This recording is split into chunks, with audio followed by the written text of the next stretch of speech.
Hi everyone, welcome back. So in this video, we will discuss about soft IRQs and tasklet in Linux. So let's get started. So this is the content that I will be discussing. Here we will introduce three kind of bottom halves, soft IRQs, tasklets, work queues. But we will discuss only about soft IRQs and tasklets. At the end, we will see implementation of tasklet bottom half, and we will see how we can schedule a tasklet into the interrupt handler. So let's discuss what is bottom half. So as we have discussed a little bit in the previous video, that the work that interrupt handler is not doing, that is done by the bottom half. So bottom half is very important because interrupt handler cannot do uh, most of the handling, because it has to run very fast so that other devices can request and raise the interrupts. So we need the bottom halves. So as we know that when interrupt handlers run, then that particular interrupt line is disabled on the all the processors, including the currently running processor. If we specify this IRQF disabled flag when we request IRQ, then all the interrupt lines on the local processor will be disabled, and uh, the interrupt line on which a particular interrupt is uh, raised, that will be disabled on the all processors. So that's why uh, to increase the system response and performance, we need to minimize the running time of interrupt handlers. So we need the bottom halves. Also, you can take an example of like our if our processor is processing the request of network card, then we also want, if we want to type from the keyboard, then that request also we want to be serviced by the processor. So for that purpose, we need bottom halves. So these are the three kind of bottom halves, but in this video we will be discussing only soft IRQs and tasklets. So soft IRQs are defined statically, and they can run on any processor simultaneously. Even the same kind of soft IRQs can run uh, in the same processor simultaneously and concurrently. So, but these soft IRQs are very much uh, specialized for very high frequency or high time critical situations like network card. We will discuss about it in the coming slides. And the tasklets are built on top of the soft IRQs. So this is the function soft IRQ underscore action that will be run when we request soft IRQ. So each processor has a array or vector for these soft IRQ soft IRQ's request. So each soft IRQ has a number associated with that. So corresponding to that number in that vector, it stores the corresponding action for that specific soft IRQ. So when we run a soft IRQ handler, we have to provide the soft IRQ action, and that action will be stored in the soft IRQ vector queue on a particular processor. And soft IRQ never preempts the another soft IRQ, and its soft IRQ can only be preempted by the interrupt handler. So here we have to keep in mind that soft IRQs are not interrupt handlers. because these are the bottom halves. Sometimes we get confused, but when soft IRQs run, we have to disable the interrupts. So it is important to note that when soft IRQs run for some time while we are uh, running the action, at that time we have to disable the interrupts. So we will discuss about in incoming slides. So here we can see that we have to run the soft IRQ when we are returning from the interrupt handler, or we are running a kernel thread to handle the soft IRQ, or explicitly we are running soft IRQ to run some request like networking subsystem. So for that purpose, we have to raise the soft IRQ. When we raise the soft IRQ, we kernel internally runs this function do underscore soft IRQ function, and then it will run underscore underscore do underscore soft IRQ function. So we will see in detail in coming slides. So this is the do underscore soft IRQ function.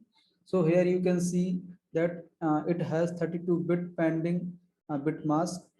So for each bit, it is checking if there is some soft IRQ registered, and according to that, it is running the function associated with it, soft IRQ action function.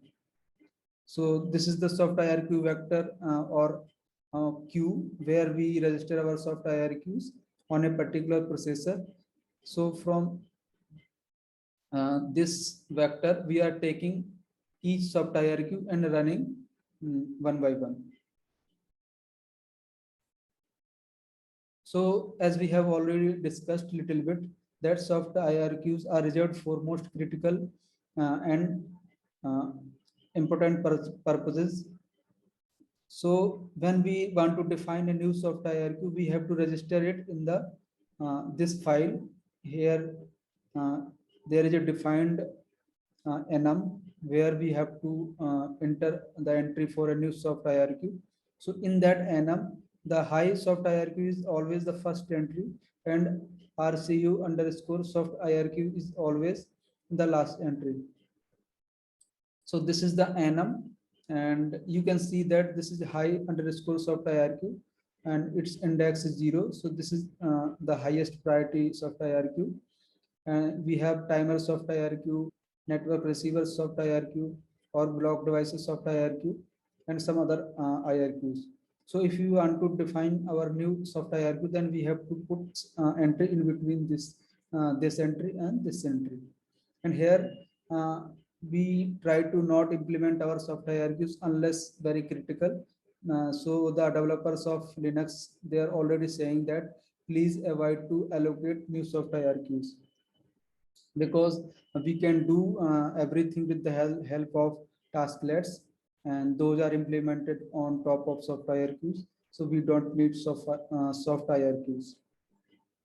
So you can say these soft IRQs are reserved for very specific purposes in the system. So this is the way we have to register our soft IRQ. So this function is called dynamically. So we have to define this function in the device driver code. So here we have to give the index as we have given in the enum of the soft IRQ, and then soft IRQ handler function. As we know that soft IRQs can run on any processor, even the same soft IRQ run on the same processor concurrently. So any device, any data shared between the soft IRQs, we need proper locking. So if the same IRQ is running on a different processor, then they would be concurrently accessing that data. So they need proper locking so that they can't corrupt the data. But in most soft IRQ handlers try to have the per processor data so that they minimize the locking process, and they can provide the excellent scalability. So whenever soft IRQ is registered with this function, so in the interrupt handler, when we are returning from the interrupt handler, we can raise that particular soft IRQ with this function raise underscore soft IRQ. So before raising the soft IRQ, we need to disable the local interrupts. So if the local interrupts are already disabled, then we can run this function directly. So it is kind of a small optimization. So this is the flow of the code. So in the device driver, we need to open, we need to register this function open underscore soft IRQ. And after that, in the soft IRQ handler and action function we have to define, then we have to give these two variables into this function, and then internally it will call this function raise soft IRQ, and it will call to do underscore soft IRQ, and then soft IRQ action will be executed, as we have already discussed this code for this function. So this is the summary. You can see that we can initialize the soft IRQ with the help of this open underscore soft IRQ, and we can activate that particular soft IRQ in the handler with the help of this function. If we want to disable the soft IRQs and tasklets on particular processor, then we can run this local underscore bh underscore disable. And if we want to enable, then we can run local underscore bh underscore enable function. So let's discuss tasklets. So as the soft IRQs are statically defined, so soft and they have very strict restrictions. So tasklets are flexible and dynamic, and we can create dynamically or statically. And they have relaxed locking rules. So why is that? Because tasklets are run by a processor which schedules it first. So they always run on a specific processor. So the same kind of tasklets are never run on different processor. So they don't need their data to be locked that much. But the two different tasklets can run concurrently on different processors. But the same type of tasklets can't run simultaneously on different processors. So that's why we need less locks in the case of tasklets. So this is the tasklet structure. So here it contains the pointer to the other tasklet structures. Also, it has a variable called count. So it is very useful variable because it tells if some tasklets is active. If this is active, then we don't. If we want to remove the tasklet, then we can't. If this tasklet is having some value, and this is the function that will be run for that particular tasklet. So each processor has two queues for tasklets. So this is tasklet underscore wag for regular tasklets, and tasklet underscore high underscore wag for high priority tasklets. So for each of these tasklet queues or vectors, we need different scheduling functions. So this is tasklet schedule underscore schedule function for regular tasklets, and tasklet underscore high underscore schedule function for scheduling this tasklet high priority tasklets. And these codes are defined in this file if you want to locate it. So let's see what this tasklet underscore schedule does. So first it checks if the tasklet state is tasklet underscore state underscore schedule. That means that tasklet can be scheduled. So if it knows that we can schedule, then it runs this tasklet underscore schedule function, and then it state the it saves the state of the interrupt system and disable the local interrupts. And then it access this tasklet back and tasklet underscore high underscore back list from the processor, and it raises the soft IRQ tasklet underscore soft IRQ and or high soft IRQ based on the type of tasklets. As we have discussed that tasklets are built on top of these two specific soft IRQs. And then it will run this do soft IRQ function that we have already discussed in the soft IRQ section, and then it restore the interrupts. So this is the function.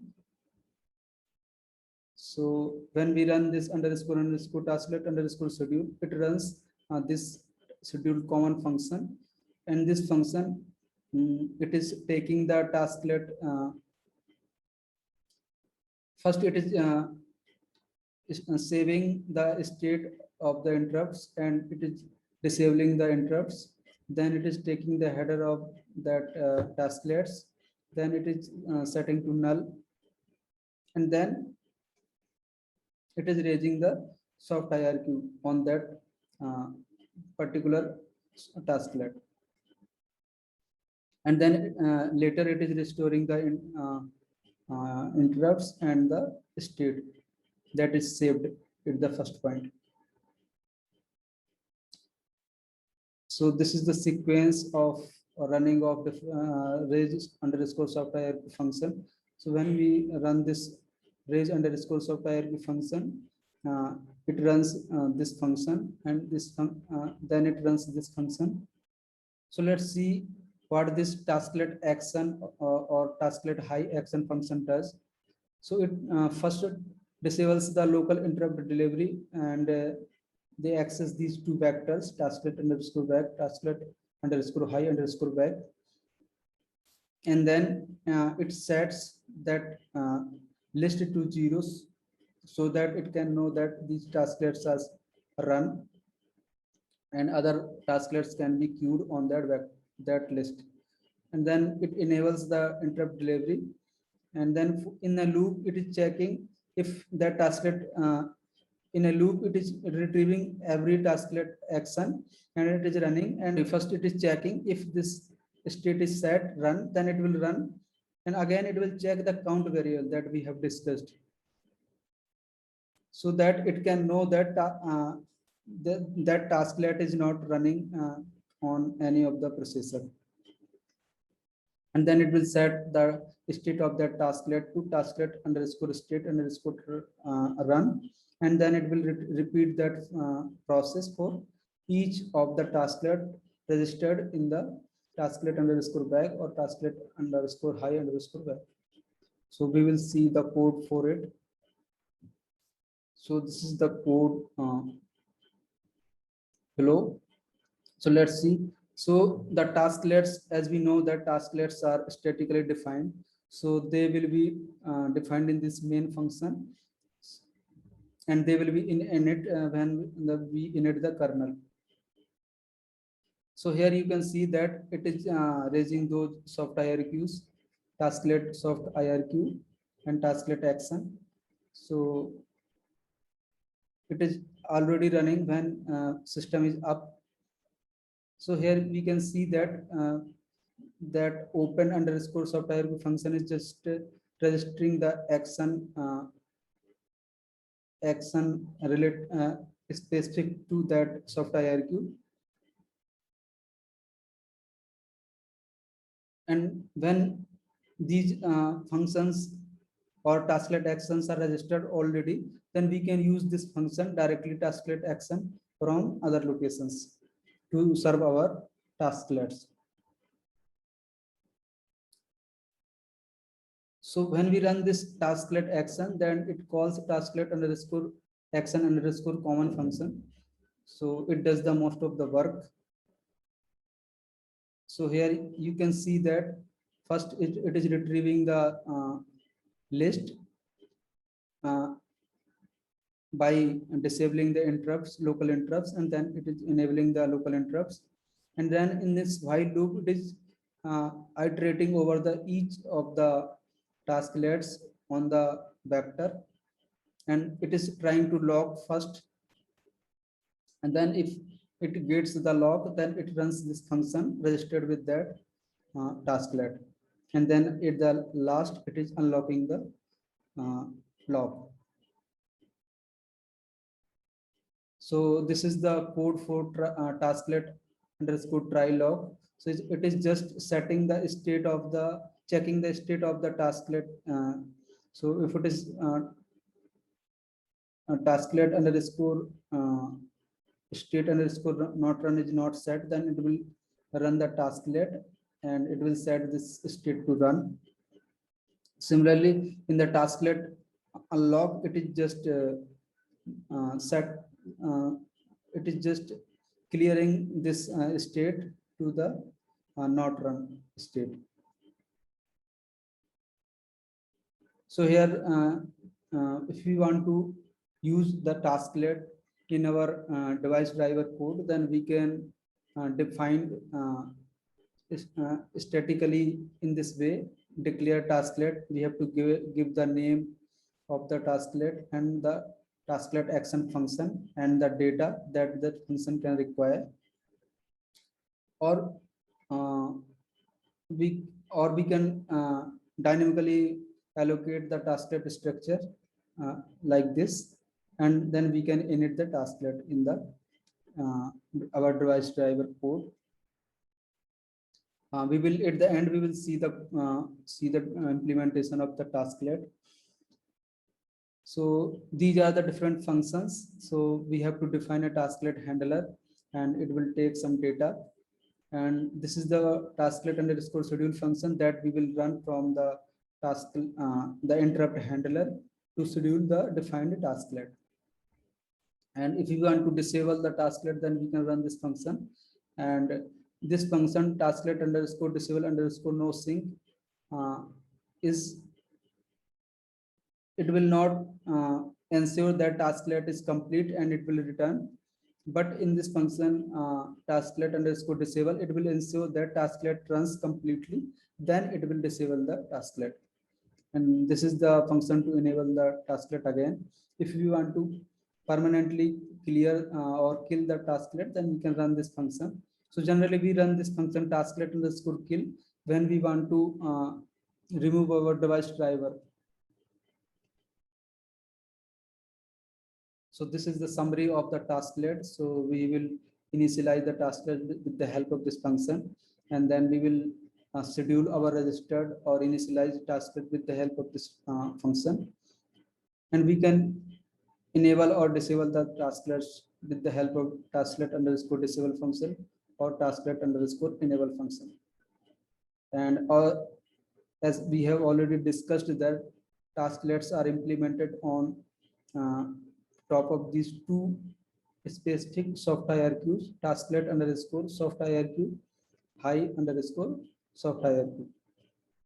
Also, we have to remember this point that tasklets are serialized, and the same tasklet can only execute on one processor. But different type of two process tasklets can run on different processors. So as we know that tasklets can run on any processor. So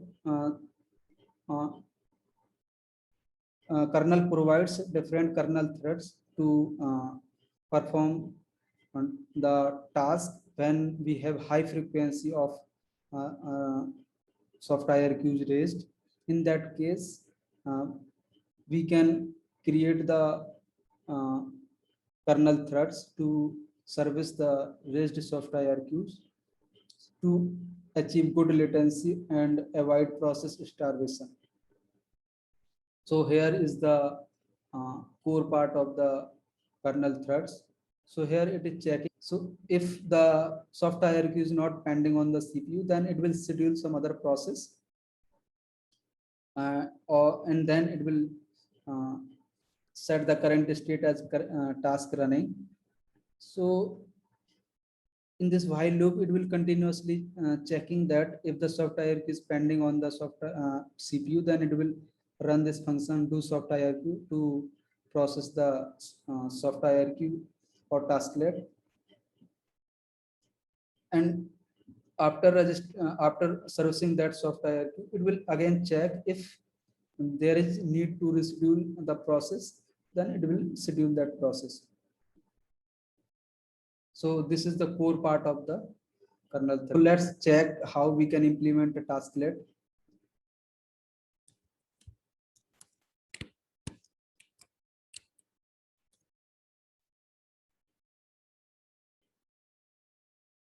So here you can see that it is the device driver code for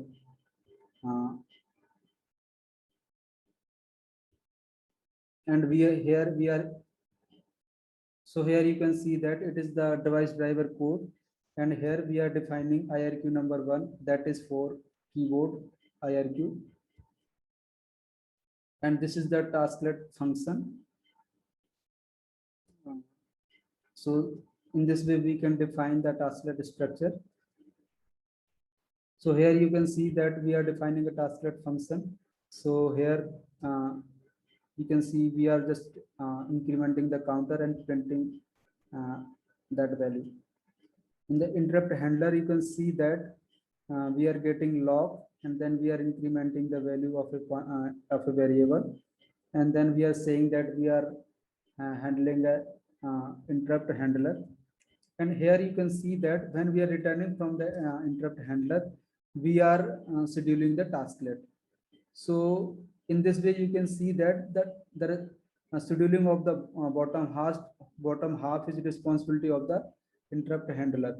So interrupt handler just handle the important task and then it handles that remaining work to the bottom half by scheduling it, and it returns that it has handled the interrupt, so that handler can run very quickly.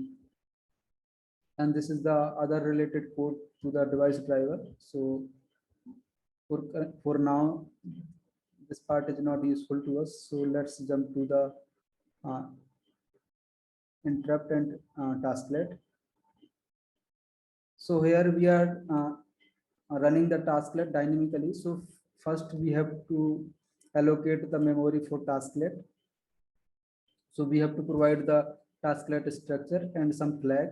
So this is general flag. And then when tasklet is created, then we can initialize it with the help of this function as we have discussed, tasklet init, and we have to provide the tasklet structure and the tasklet function that we have defined. So once the tasklet is registered and initialized, then we can schedule the tasklet in the tasklet handler. So let's see what it is doing. So first we are saying that it is running the tasklet handler, not tasklet handler, but the interrupt handler, and then we are scheduling the tasklet. So it is saying that the tasklet function is executing and the count of the variable is something. So let's run and check how does it work. So first we have to make, now we have to insert that device driver module to the kernel. So we can do that with the help of ins mode.